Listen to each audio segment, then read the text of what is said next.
Hospitals are where we go to get well when we are sick and put back together when injured. But in some cases, those tasked with looking after the patients sabotage them or actively seek to harm them.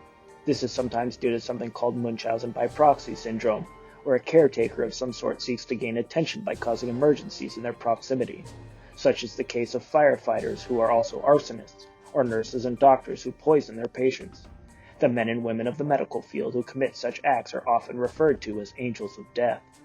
Ayumi Kuboki falls in the latter category. She was a nurse at the Oguchi Hospital in Yokohama, Japan, and 3 lives were lost due to her twisted urges in 2016, leading her to be called the Devil in White.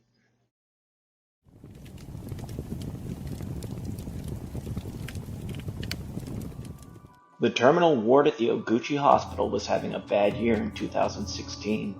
Despite the nature of such a ward, the rate of patients, especially elderly patients, passing away had gone up significantly. 48 to be exact in just a few months from July to September. The ward had only 42 beds total, so the turnover had grown exponentially. On top of this, there had been personnel issues at the hospital.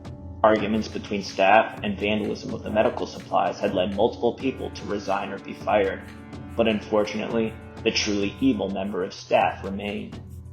Things came to a head when on September 20th of that year, a nurse noticed a strange thing when she dropped an IV bag she was taking off a deceased 88-year-old patient named Nobuo Yamaki. When the liquid sloshed around, it foamed, which was absolutely not normal, so the nurse raised the alarm.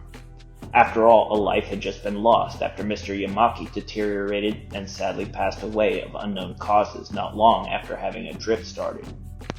But an autopsy soon showed that he had in fact been poisoned. When inspected, the bag was found to contain diametol, which is a liquid antiseptic used to clean wounds and prepare a patient for surgery.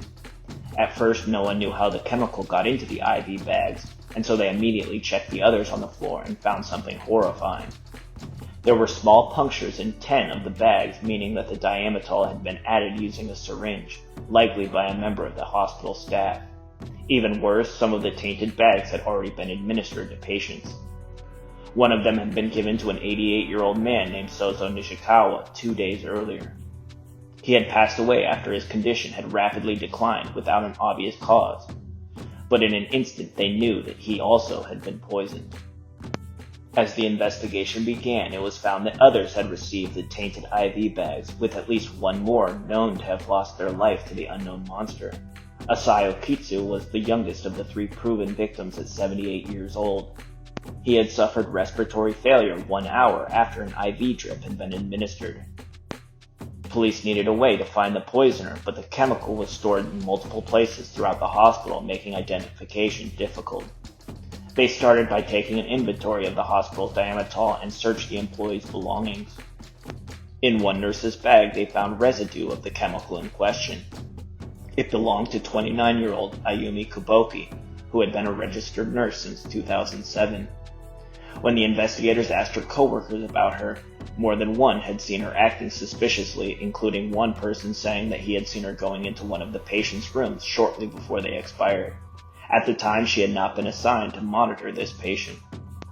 There was also some strange footage of Kuboki wandering through the ward with a bottle of insulin. At the time, there was no medical reason for her to be carrying it.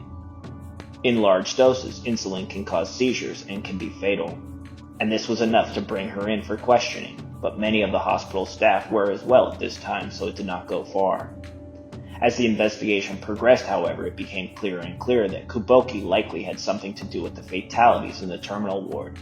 So in June of 2018, they once again brought her in for questioning.